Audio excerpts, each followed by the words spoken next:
You know that feeling at the starting line when everyone's just there waiting for the gun to go off. Everyone's finished their warm-ups, everyone's done with all of that good stuff, and now they're just standing awkwardly, waiting to start the race. The nerves are high, everyone's a little tense, everyone's a little anxious, excited, and everyone's doing their own little things to try to keep themselves loose, to try to keep themselves ready to run. If you look around, you'll inevitably see different runners doing different movements. Some of them are just trying to calm their nerves, others are just trying to stay loose. And part of that second group, there's always those people who are there doing their stretches. Not only will stretching not help you race better, but it can also make you less efficient and potentially even increase your risk of injuries. However, just like everything in life, there's a time and place for everything. So let's get into it. Hello my fellow runners, I'm Joe.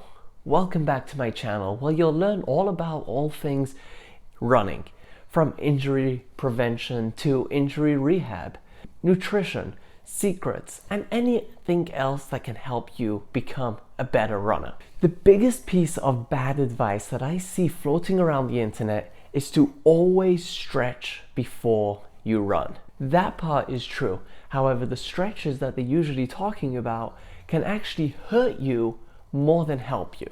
A lot of runners think, and at this point I'd almost call it common knowledge, that you should always stretch statically before you run in order to loosen up your muscles. And well, that's just not true. You actually should not static stretch before you run.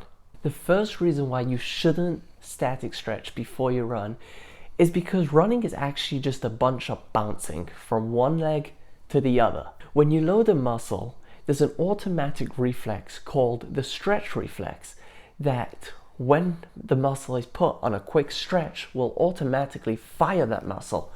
This is in order to protect the muscle from getting overstretched and overpulled and potentially even torn. Just to understand this stretch a little bit better, have you ever seen when you're on the train or something like that, people falling asleep and their heads start to fall, but then instinctively they just lift up their head quickly?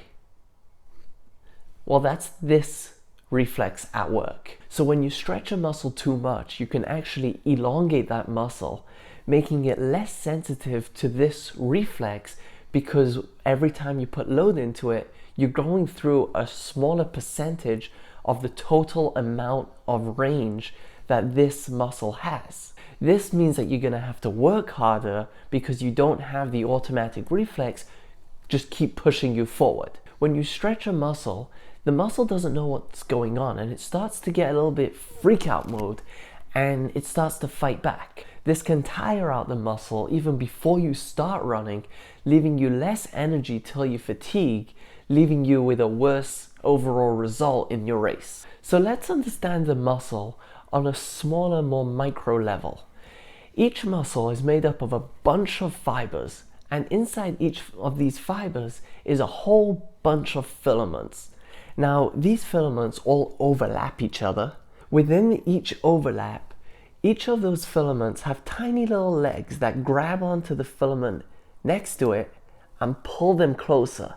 This is what happens every time the muscle activates to contract the muscle, which shortens the muscle. Now, there is a sweet spot for this to be as strong as possible.